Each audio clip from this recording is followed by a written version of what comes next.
சமூக பணி என்றும் தொடரும். ஸ்பெஷாலிட்டி ஹாஸ்பிட்டல், அரிக்கானி ரெஸ்டாரண்ட். இந்த ஹோட்டல்ல எல்லா ஃபுட்டுமே டேஸ்டாவும் கிளாஸாவும். அங்குசம் நேயர்களுக்கு வணக்கம். நியோமேக்ஸ் விவகாரத்துல நவம்பர் 20 அன்றைய தேதியில நீதிமன்றத்துல நடந்த அந்த விவாதத்துல முக்கியமாக ஒரு 7 விவகாரங்கள் குறித்து பேசப்பட்டிருக்கு. நம்மளுடைய இந்த அங்குசம் அறம் சேனலுக்கு முதல் முறையாக பார்வையாளரா நீங்க வந்திருந்தீங்க அப்படின்னு சொன்னா முதல்ல அங்குசம் அறம் சேனலை சப்ஸ்கிரைப் பண்ணுங்க, அந்த பெல் ஐக்கானை கிளிக் பண்ணிருங்க.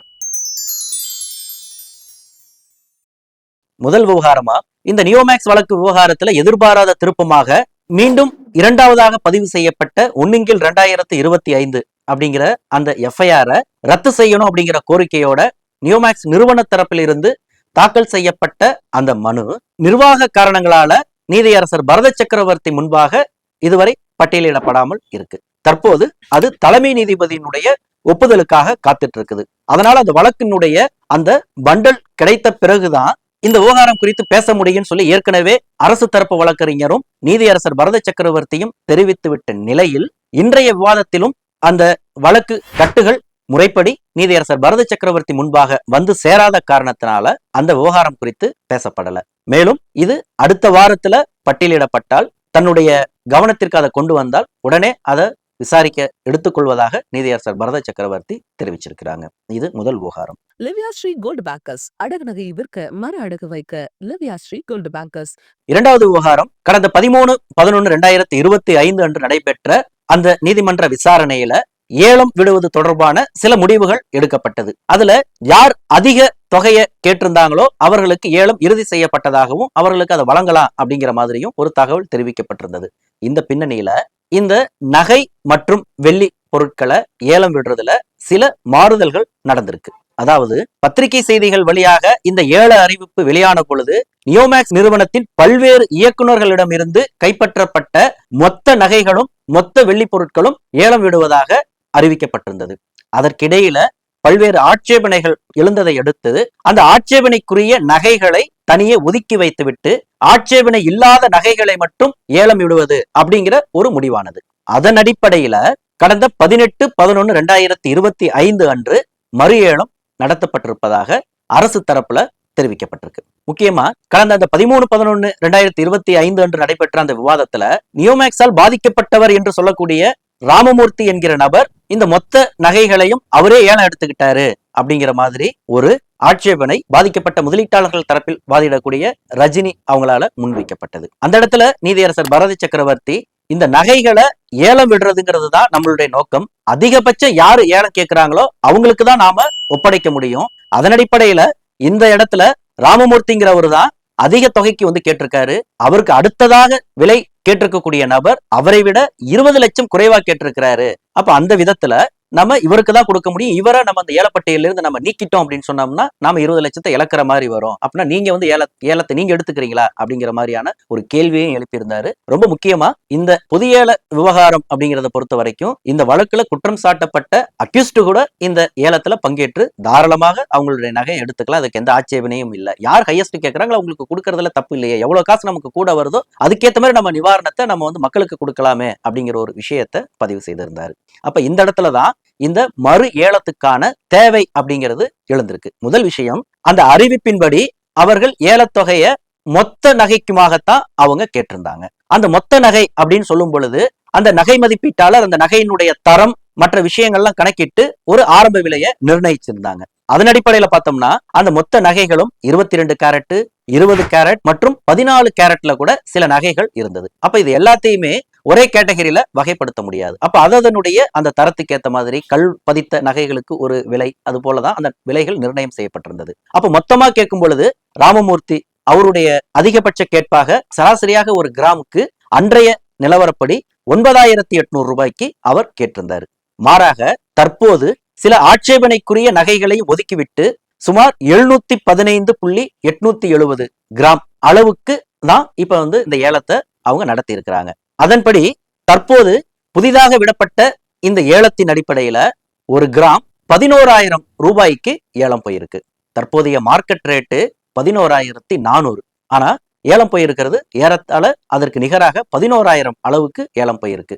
இதற்கு முன்னர், அதாவது அந்த 14 கேரட் 20 கேரட் 22 கேரட் இது எல்லா நகைகளையும் உள்ளடக்கியதாக மொத்த லாட்டையும் இந்த ஆட்சேபனைக்குரிய அந்த நகைகளையும் சேர்த்து எடுத்திருந்தா வெறும் 9800 தான் போயிருக்கும். அதாவது உதாரணமா சொல்லணும்னா ராமமூர்த்தியினுடைய வசமே மொத்த நகைகளையும் ஒப்படைத்திருந்தால் வெறும் 9800 ரூபாய்க்கு தான் போயிருக்கும். மாறாக தற்போது அதைவிட கூடுதலாக 11,000 ரூபாய் அளவுக்கு ஒரு கிராம இந்த இரண்டாவது கட்ட ஏல அறிவிப்பின் மூலமாக அதை நடத்தி இருக்கிறாங்க அப்படிங்கிறது இந்த இடத்துல குறிப்பிடத்தகுந்ததா இருக்குது. இன்னும் சொல்ல போனா தற்போது இருக்கக்கூடிய அந்த 715.870 கிராம் அந்த நகை அனைத்துமே 22 கேரட் வகையை சார்ந்ததுனால இந்த விலை வித்தியாசம்ங்கிறது இருந்திருக்கு. இந்த நகைக்கு 69,17,450 ரூபாய் ஆரம்ப விலையா நிர்ணயிக்கப்பட்ட நிலையில அதிகபட்சமாக 75,36,000 ரூபாய்க்கு கோவையை சேர்ந்த ஜி எத்திராஜ் அப்படிங்கிற ஒரு ஏலத்தை எடுத்திருக்கிறாரு. கோவையில ராமஜெயம் ஜுவல்லர்ஸ் அப்படிங்கிற நகை கடையை வச்சிருக்கிறவர் அவரு. இதே போல வெள்ளி பொருட்களையும் 13,51,970 ரூபாய் அப்படிங்கிறது ஆரம்பகட்ட விலையாக நிர்ணயித்திருந்த நிலையில அதை 15,60,000 ரூபாய்க்கு அதிகபட்ச விலையாக கேட்ட கோவையை சேர்ந்த மாரிமுத்து அவருக்கு அது வழங்கப்பட்டிருக்கு. இந்த இடத்துல ரொம்ப முக்கியமான கேள்வி, இந்த மறு ஏலம் 18/11/2025 நடத்தினதா சொல்றாங்களே, அது குறித்த அறிவிப்பு எப்ப வெளியானது? ஏன் முதல் ஏலத்தை அவர்கள் ரத்து பண்ணாங்க? அதற்கான அதிகாரப்பூர்வமான அறிவிப்பு அவர்கள் வெளியிட்டார்களா? இது சட்ட ரீதியான செல்லத்தக்கதுதானா? அப்படிங்கிற கேள்வி எல்லாம் பலர்கிட்ட ஒரு சந்தேகங்களா இருக்கக்கூடிய நிலையில தான் இதுல ஒரு விஷயம் தெளிவுபடுத்த வேண்டிய தேவை இருக்கு. முதல் விஷயம், அந்த பத்திரிகை அறிவிப்புல வெளியானது மொத்த நகைக்குமான ஏலம்.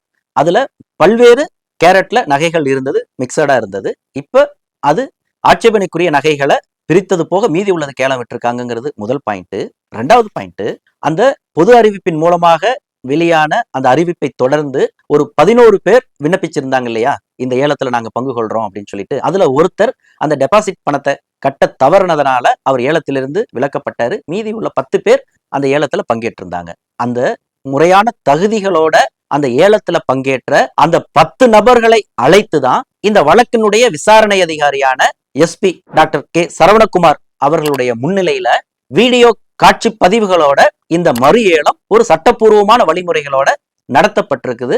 பாதிக்கப்பட்ட முதலீட்டாளர்களுக்கு ஒரு இழப்பீட்டை சரியான விதத்துல வழங்கணுங்கிற நோக்கத்திலிருந்து முன்னர் பெறப்பட்ட தொகையை விட கூடுதல் தொகைக்கு ஏலம் விடப்பட்டிருக்கு அப்படிங்கிறது தான் இதுல குறிப்பிடத்தகுந்த விஷயமா இருக்கு. இதனைத் தொடர்ந்து இவர்களுக்கு 15 நாட்கள் கெடு. அந்த அறிவிப்பின்படி 15 நாட்களுக்குள்ள இவர்கள் கேட்ட அந்த ஏலத்தொகையை இந்த வழக்கினுடைய காம்பிடன்ட் அதிகாரிக்கு அவர்கள் வங்கி முறையில பணப்பரிமாற்றத்தை செய்து நகையை பெற்றுக்கொள்ளணும். அந்த நகை ஒப்படைக்கிறத வீடியோ மற்றும் புகைப்பட ஆதாரங்களை ஈவடபிள்யூ போலீசார் எடுத்து வச்சிருக்கணும். அதை டான்பிட் நீதிமன்றத்துல ஒரு மனுவாக தாக்கல் செய்யணும். இந்த ஏல விவரங்களை, ஏல விட்டதன் மூலமா கிடைக்கப்பட்ட அந்த தொகை உள்ளிட்ட அந்த விவரங்களை டான்பிட் நீதிமன்றத்துல தெரிவிக்கணும் அப்படிங்கிற ஒரு தகவலை சொல்லியிருக்கிறாங்க. இதே நகை ஏல விவகாரத்துல தொடக்கத்துல ஜலாலுதீன் அப்படிங்கிறவர் பங்கேற்றிருந்ததாகவும் அவர் தவிர்க்க முடியாத காரணத்தினால அந்த மறு ஏலத்துல பங்கேற்க முடியல அப்படிங்கிற ஒரு வாதத்தை முன் வச்சாரு. இது போல ஒரு நபருக்காகவும் நம்ம திரும்ப ஏலத்தை நடத்திட்டு இருக்க முடியாது. மீதி இருக்கக்கூடிய நகைகளை ஏலம் எழுறதுல உங்களுக்கு வேணா முன்னுரிமை வழங்க முடியும் அப்படிங்கிற மாதிரி அந்த கோரிக்கை நிராகரிக்கப்பட்டிருக்கு. மூன்றாவது விவகாரமா, நியோமேக்ஸ் இயக்குநர்களுடைய அந்த ஏஜென்ட்டுகளுடைய சொத்துக்களை அட்டாச் செய்யறதுல ஈஓடபிள்யூ போலீசார் ஆர்வம் காட்டுறதில்ல அப்படிங்கிற ஒரு குற்றச்சாட்டை பாதிக்கப்பட்ட முதலீட்டாளர்கள் தரப்பிலிருந்து வாதிட்ட வழக்கறிஞர்கள் ரஜினி மற்றும் லாவண்யா முன்வைச்சாங்க. குறிப்பா, நாங்க போதுமான ஆதாரங்களை, ஆவணங்களை அவர்களிடம் சமர்ப்பித்தும் அவர்கள் செய்ய தவறுறாங்க. குறிப்பா அந்த பெஞ்சமின் அப்படிங்கிறவரோட டாக்குமெண்ட்ஸ் நாங்க கொடுத்து எவ்வளவு நாள் ஆச்சு, நீதிமன்றத்துல ஏற்கனவே நாங்களும் சொல்லியிருக்கிறோம். ஆனா இன்ன வரைக்கும் அவங்க அதை அட்டாச் பண்ணல. அடுத்தது ராமமூர்த்தி அவருடைய மனைவி பேர்ல, கமலா பேர்ல இருக்கக்கூடிய அந்த சொத்து தொடர்பான டாக்குமெண்ட்ஸை நாங்க கொடுத்துட்டோம், அதையும் இன்னும் அவங்க அட்டாச்மெண்ட் கொண்டு வரல அப்படிங்கிற ஒரு குற்றச்சாட்டை முன் வச்சாங்க. அடுத்தது, இதுவரைக்கும் நாங்க கொடுத்ததுல எதெல்லாம் அவங்க அட்டாச்மெண்ட் பண்ணியிருக்கிறாங்க, இன்னும் எதெல்லாம் அட்டாச்மெண்ட் பண்ணல அப்படிங்கிற அந்த டீட்டெயிலையே எங்களுக்கு கொடுக்க மாட்டேங்கிறாங்க, வெப்சைட்லயும் போனா எங்களால பார்க்க முடியறது இல்ல அப்படிங்கிற ஒரு குற்றச்சாட்டை அவர்கள் முன் வச்சாங்க. அந்த இடத்துல குறுக்கிட்ட அரசு தரப்பு வழக்கறிஞர் முனியப்பராஜ், இவர்கள் ஒரு குறிப்பிட்ட நபர்களை மட்டுமே குறிவைத்து குற்றம் சுமத்தி கொண்டு இருக்கிறார்கள் தொடர்ந்து. அடுத்து ஈஓடபிள்யூ போலீசார் அரசு தரப்புல வேலையே செய்யலைங்கிற மாதிரியான ஒரு குற்றச்சாட்டை தொடர்ந்து முன் வச்சிட்டு இருக்கிறாங்க. அவர்கள் வரம்பு மீறி பேசிக்கிட்டு இருக்கிறாங்க அப்படிங்கிற மாதிரி ஒரு கண்டனத்தை அந்த இடத்துல அவர் ஆட்சேபனையை பதிவு செய்தாரு. கூடவே, நாங்க வேலை செய்யலைன்னு உங்களுக்கு தெரியுமா, நாங்க செய்துட்டு தான் இருக்கிறோம் அப்படிங்கிற சில விளக்கங்களையும் அவர் கொடுத்திருக்கிறாரு. ரொம்ப முக்கியமா இந்த இடத்துல அரசு தரப்பு வழக்கறிஞர் ஒரு புதிய தகவலை பதிவு செய்தாரு. அதாவது, இந்த அட்டாச்மெண்ட் தொடர்பான விவரங்கள் அனைத்தும் இணையத்துல பதிவேற்றம் செய்யப்பட்டிருக்கு. கைவசம் நான் கூட அந்த காப்பியை விநியோகிக்கிறேன்னு சொல்லி ஒரு அச்சுப்பிரதியை அந்த சம்பந்தப்பட்ட வழக்கறிஞர் ரஜினியினுடைய பார்வைக்கு அவர் அந்த இடத்திலேயே வழங்கினாரு. மேலும் இது போல உங்களுடைய தேவைகள் எதுவா இருந்தாலும் கேட்டா நாங்க கொடுக்க தயாராக இருக்கிறோம், பென்டிரைவ்ல கூட நாங்க கொடுக்குறோம் அப்படிங்கிற மாதிரி அரசு தரப்பு வழக்கறிஞர் தெரிவிச்சிருந்தாரு. அதன் அடிப்படையில குறுக்கிட்ட நீதியரசர் பரத சக்கரவர்த்தி இது போன்ற இந்த அட்டாச்மெண்ட் தொடர்பா இதுவரைக்கும் எந்தெந்த முதல் செட்டு முடிஞ்சிருச்சு, இப்ப ரெண்டாவது செட்டு புதுசா எதெல்லாம் நீங்க அட்டாச்மெண்ட் செய்து இருக்கிறீங்களோ செய்த பட்டியல், இதுவரைக்கும் எதெல்லாம் ஐடென்டிஃபை பண்ணியிருக்கிறீங்களோ அது தொடர்பான பட்டியல் ரெண்டையும் நீங்க கவனத்துக்கு கொண்டு வாங்க அப்படின்னு அரசு தரப்புக்கு சொன்னது மட்டும் இல்லாம, பாதிக்கப்பட்ட முதலீட்டாளர்கள் தரப்பில் வாதிடக்கூடிய வழக்கறிஞர்கள் யாராக இருந்தாலும் இந்த வழக்கு தொடர்பான எந்த ஒரு விவரங்கள் உங்களுக்கு தேவை என்றாலும் இந்த வழக்கினுடைய விசாரணை அதிகாரியை நேரில் அணுகுங்கள், அவர் உங்களுக்கு அனைத்து தகவல்களையும் வழங்க தயாராக இருக்கிறார். ஒரு பென்டிரைவை கொடுத்தீங்கன்னா உங்களுக்கு எல்லா டேட்டாவே அவர் காப்பி பண்ணி கையில கொடுத்துருவாரு. எதை வேணாலும் நீங்க கேட்டு அவர்கிட்ட இந்த வழக்கு தொடர்பான இந்த விவரங்களை நீங்க வாங்கிக்கலாம் அப்படிங்கிற ஒரு தகவலை அரசு தரப்பு வழக்கறிஞரின் வழியாக நீதியரசர் பரத சக்கரவர்த்தி அதை அந்த நீதிமன்றத்துல உறுதிப்படுத்தி இருக்கிறாரு. இது இந்த வழக்குல ஒரு முக்கியமான ஒரு அம்சமா பார்க்கப்படுது. ஏன்னா அந்த பட்டியல் இருந்தாதான், அந்த விவரங்கள் இருந்தாதான் அதுல இவர்கள் கூடுதலாக இந்த இடங்கள் விடுபட்டிருக்கு, இந்த சொத்துக்கள் என்ன கைப்பற்றப்படாமல் இருக்கு அப்படிங்கிற அந்த தகவலை அவர்கள் நீதிமன்றத்துல சொல்ல முடியும். ரொம்ப முக்கியமா இந்த இடத்துல அரசு தரப்பு வழக்கறிஞர் ஒரு சவாலாகவே அவர் முன்வைச்சாரு. அதாவது நாங்க வேலை செய்யல அப்படின்னு நீங்க எப்படி சொல்றீங்க அப்படின்னு ஒரு கேள்வி எழுந்தப்ப வழக்கறிஞர் ரஜினி ஒரு மையமான கேள்வி எழுப்புறாங்க. நீங்க என்ன செஞ்சிருக்கிறீங்கன்னு எங்ககிட்ட நீங்க சொன்னாதானே அதுல நீங்க சரியா செஞ்சிருக்கீங்களா தப்பா செஞ்சிருக்கீங்களா நாங்க சொல்லவே முடியும். அப்ப முதல்ல எனக்கு அந்த தகவலை கொடுங்க அப்படிங்கிற கேள்வியில இருந்துதான் இந்த இடத்துக்கே இந்த வழக்கு நகர்ந்தது. அப்ப அதன் அடிப்படையில தான் நாங்க வேலை செய்யலைங்கிறத எங்களுடைய டாக்குமெண்ட்ல இருந்து நீங்க சேலஞ்ச் பண்ணுங்க, அதை நாங்க எதிர்கொள்ள தயாரா இருக்கிறோம் அப்படின்னு அரசு தரப்பு வழக்கறிஞரும் அதற்கு நிகராக ஒரு சவால் விடுத்திருக்கிறாங்க. நான்காவது விஷயம், இந்த புகார்களை சரிபார்ப்பது மற்றும் இணையத்தில் பதிவேற்றம் செய்வது தொடர்பான அந்த விவகாரத்தை பொறுத்த வரைக்கும் முதற்கட்டம் புகார்ல 24,583 புகார்ல ஒரு 3,700 சொச்சம் புகார்கள் ஒரு டிஸ்பியூட்ல இருக்குது. அது நிறுவன தரப்போட கலந்து பேச வேண்டியது இருக்குது. அந்த சம்பந்தப்பட்ட முதலீட்டாளரையும் நேரில் வர வைத்து சில விளக்கங்களை பெற வேண்டிய தேவை இருக்குன்னு சொல்லி அதை ஒதுக்கி வச்சிருந்தாங்க. அந்த பணி அப்படியே கிடப்புல இருக்குது. குறிப்பா நியோமேக்ஸ் நிறுவன தரப்பிலிருந்து அவர்களுடைய பிரதிநிதியை அனுப்பி வைக்காததன் காரணமா அந்த வேலை தடைப்பட்டு இருக்குது. அதை நீதிமன்றத்துல அரசு வழக்கறிஞர் சுட்டி காட்டியிருந்தாரு. நிறுவன தரப்புல ஆஜரான வழக்கறிஞர் உடனடியாக தங்களுடைய பிரதிநிதிகளை அனுப்பி வைப்பதாக நீதிமன்றத்தில் உத்தரவாதம் அளித்திருக்கிறார். அடுத்து இரண்டாம் கட்டமாக பெறப்பட்ட 44,000 சொச்சம் புகார்ல 23,803 புகார்களை இணையத்தில் பதிவேற்றம் செய்திருக்கிறோம் அப்படிங்கிற ஒரு தகவல், அதான் டேட்டா என்ட்ரி, அந்த அளவுக்கு வேலை முடிஞ்சிருக்கு அப்படிங்கிறத தெரிவிச்சிருக்கிறாரு. இதுல ஒரு குழப்பங்கள் இன்னும் இருக்கு. அதாவது சரியான அந்த புள்ளி விவரம் அப்படிங்கிறது அதிகாரப்பூர்வமாக ஈஓடபிள்யூ போலீசாரனுடைய தரப்பில் இருந்து, இந்த வழக்கினுடைய விசாரணை அதிகாரி தரப்பில் இருந்து வெளியிடப்பட்டால் மட்டுமே நாம் அந்த சரியான எண்களை, மொத்தம் முதல் கட்டமா எத்தனை புகார் பெறப்பட்டதுல எத்தனை இன்னும் வெரிஃபிகேஷன் பண்ணாம பெண்டிங்ல இருக்கு அப்படிங்கிறதும், இரண்டாம் கட்டமாக எத்தனை புகார்கள் நேரில் வந்திருக்கு, அஞ்சல்ல வந்திருக்கு, இமெயில்ல வந்திருக்கு, அந்த வந்ததுல எத்தனை புகார்கள் அவர்கள் ஏத்திருக்கிறாங்க, எத்தனை புகார்கள் 2 புகார்கள் ஒரே நபர்கள் இமெயிலையும் அனுப்பியிருக்கலாம், தபால்லையும் அனுப்பியிருக்கலாம், இது போன்ற இதெல்லாம் எதன் காரணத்துக்காக அவங்க நிராகரிச்சிருக்கிறாங்க, இது போன்ற அந்த புள்ளி விவரங்கள் எதுவுமே அவர்கள் தரப்பிலிருந்து இன்னும் வெளியிடப்படல. அது இல்லாம நாம் அந்த விவரங்கள் குறித்து பேச முடியாது. அடுத்தது இந்த புகார்கள் சம்பந்தமாகவே நீதியரசர் பரத சக்கரவர்த்தி ஒரு விஷயத்த சொல்லியிருக்கிறாங்க. இந்த வழக்கினுடைய அடுத்த கட்ட விசாரணை டிசம்பர் 5 அன்று ஒத்திவைக்கப்பட்டிருக்கக்கூடிய நிலையில அந்த டிசம்பர் 5க்கு பிறகு இந்த புகார்கள் தொடர்பான எந்த ஒரு ஆட்சேபனையும் நான் கணக்கில் எடுத்துக்கொள்ளப்பட போவதில்லை, அது குறித்தெல்லாம் நான் இது பண்ண மாட்டேன், யாரா இருந்தாலும் எந்த ஆட்சேபனையா இருந்தாலும் டிசம்பர் 5க்குள்ள நீங்க சொல்லிருங்க அப்படின்னு ஒரு விஷயத்த சொல்லி இருக்கிற நிலையில இப்ப மின்னஞ்சல் வழியாகவோ நேர்லையோ அல்லது போஸ்டல்லையோ புகார் அனுப்புனவங்க தங்களுடைய புகார் ஏற்றுக்கொள்ளப்பட்டதா நிராகரிக்கப்பட்டதா, ஏற்றுக்கொள்ளப்பட்டது அப்படிங்கிறத நான் எப்படி உறுதிப்படுத்திக்கிறது அப்படிங்கிற ஒரு கேள்வி அவங்கள்ட்ட இருக்கு. அடுத்தது அவர்கள் அந்த வழிமுறையின்படி சரியா விண்ணப்பிச்சிருக்கலாம், சிலர் அந்த வழிமுறையை தவறி இருக்கலாம். அப்ப அது போன்ற நேர்வுகள்ல ஒரு 10 பாண்ட ஒருத்தர் அவருடைய உறவினர் பேர்லயோ அப்பா பேர்லயோ பிள்ளை பேர்லயோ இருக்கிற பாண்டுகளை அவர் சேர்த்து ஒரே கம்ப்ளைண்ட்ல கொடுத்திருக்கலாம். அதுல சில காரணங்களால சில பாண்டுகளை மட்டும் தவிர்த்து விட்டு ஒரு 10 பாண்டு கொடுத்திருந்தாருன்னா 8 மட்டும் ஏத்துக்கிட்டு 2 நிராகரிச்சிருக்கலாம். அப்ப அது போன்ற அந்த ஆட்சேபனைகளை, அதுல மேல்முறையீடுகளை அவர்கள் தெரிவிப்பதற்கான வாய்ப்பு இருக்குதா இல்லையா, இது போன்ற விவரங்கள் எல்லாத்தையுமே ஈஓடபிள்யூ போலீசார் தரப்பில் இருந்துதான் ஒரு பத்திரிகை செய்தியின் வழியாகத்தான் அதை தெளிவுபடுத்த முடியும்.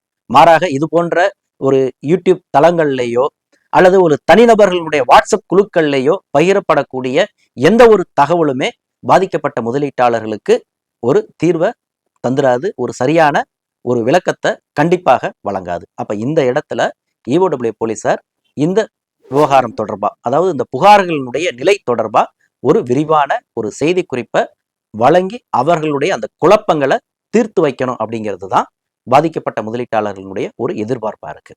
5வது விஷயம், செட்டில்மெண்ட் சம்பந்தமா வழக்கறிஞர் ரஜினி ஒரு வாதத்தை முன் வச்சாங்க. அதாவது இந்த வழக்குல முதற்கட்டமாக 24,583 பேர் நாங்க புகார் கொடுத்துட்டு தீர்வுக்காக காத்திருந்தோம். அந்த நேரத்துலதான் புது கம்ப்ளைண்ட்னு சொல்லி ஒரு 44,000 பேர் உள்ள வந்துட்டாங்க. இப்ப அதனுடைய மதிப்பு 6,000 கோடி ரூபாய்க்கு மேல போயிருக்குது. நாங்க இந்த 24,583 பேர் இருந்த நிலையில ஒரு 2,500 கோடி ரூபாய்க்கான இழப்பீடுங்கிறது இருந்தது. அதே 2,500 கோடி ரூபாய்க்கான நியோமேக்ஸ் நிறுவனத்துடைய சொத்துக்களுடைய மதிப்பும் இருந்தது. அப்ப நாங்க ஒரு 100% ரிட்டர்ன்ஸ் நாங்க எதிர்பார்த்தோம். இப்ப புதிய புகார்கள் வந்துட்டதுனால அது தடைபட்டிருக்குது. அதனால எங்களுக்கு முன்னுரிமை கொடுத்து அந்த முதல்ல புகார் பெறப்பட்ட 24,583 பேருக்கு முதல்ல நீங்க செட்டில்மெண்ட்டை தொடங்கணும் அப்படிங்கிற ஒரு கோரிக்கையை முன் வச்சாங்க. அதை மறுத்த நீதியரசர் பரத சக்கரவர்த்தி அப்படி செய்ய முடியாது, 70,000 பேர் வரைக்கும் இன்னைக்கு புகாருக்கு வந்திருக்கிறாங்க, அந்த 24,000 உள்ளடக்கி இரண்டாவதாக பெறப்பட்ட அந்த 44,000 சொச்சத்தையும் சேர்த்தோம்னா ஏறத்தாழ ஒரு 70,000 பேர் இருக்கிறாங்க அப்படின்னு நீதிமன்றத்துல தெரிவிச்சது 70,000 சொல்லி தான் மென்ஷன் பண்ணாங்க.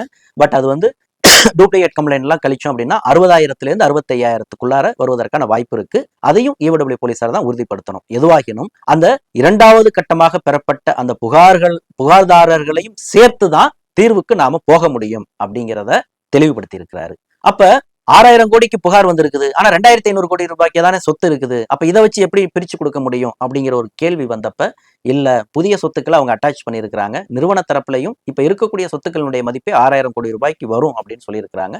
அதை நம்ம அடுத்தது பார்ப்போம், அந்த ப்ராசஸ் தான் போயிட்டு இருக்குது இல்ல, அப்ப இதை நம்ம அதை எதையும் நம்ம பேசுறதுக்கு இல்லை அப்படிங்கிறத அவர் அந்த இடத்துல தெளிவுபடுத்தி இருக்கிறாரு.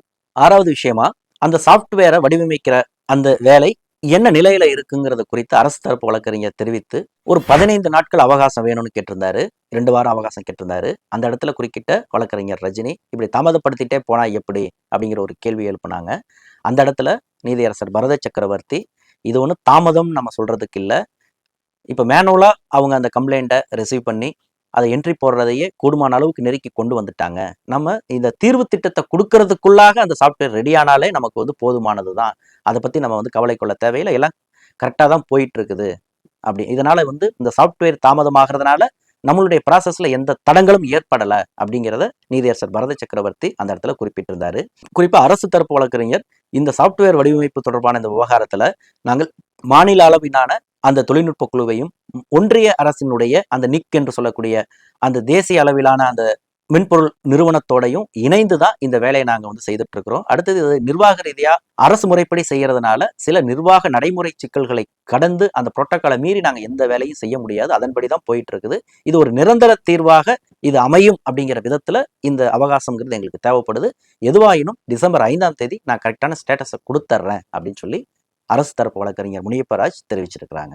நிறைவாக இந்த வழக்கினுடைய விசாரணை டிசம்பர் 5 அன்றைய தேதிக்கு ஒத்திவைக்கப்பட்டிருக்கு. குறிப்பா அன்றைய தேதியில இந்த விசாரணை சென்னையிலே நடைபெறுமா மதுரையிலே நடைபெறுமா அப்படிங்கிற ஒரு குழப்பம் இருக்கு. அந்த இடத்துல தெளிவுபடுத்தின நீதியரசர் பரத சக்கரவர்த்தி, அதாவது 3 மாதங்களுக்கு ஒரு முறை அந்த உயர்நீதிமன்ற நீதிபதிகளினுடைய அந்த மாற்றம், போர்ட்போலியோ மாற்றம் அப்படிங்கிறது வழக்கமான ஒன்றுதான். அதன் அடிப்படையில தான் தனியா இருக்க போறனா, இன்னொரு பெஞ்சில் போக போறனா, சென்னை ஹைகோர்ட்லயே இருக்க போறனா, அல்ல மதுரை ஹைகோர்ட்டுக்கு என்ன மாத்துவாங்களான்னு தெரியாது. எங்க போனாலும் இந்த வழக்கு ஏன் முன்னாடிதான் வரும். ஏன்னா இது ஸ்பெஷல்லி ஆர்டர் மேட்டரா இருக்கிறதுனால தனிப்பட்ட முறையில தலைமை நீதிபதியினுடைய அந்த தனிச்சிறப்பான உத்தரவின் அடிப்படையில இந்த பெயில் கேன்சலேஷன் தொடர்பான வழக்குகளை விசாரிக்கும் அதிகாரம் எனக்கு இருக்கிறதுனால நான் எங்க இருக்கிறேனோ அந்த பெஞ்சில தான் இந்த வழக்குகள் பட்டியலிடப்படும்.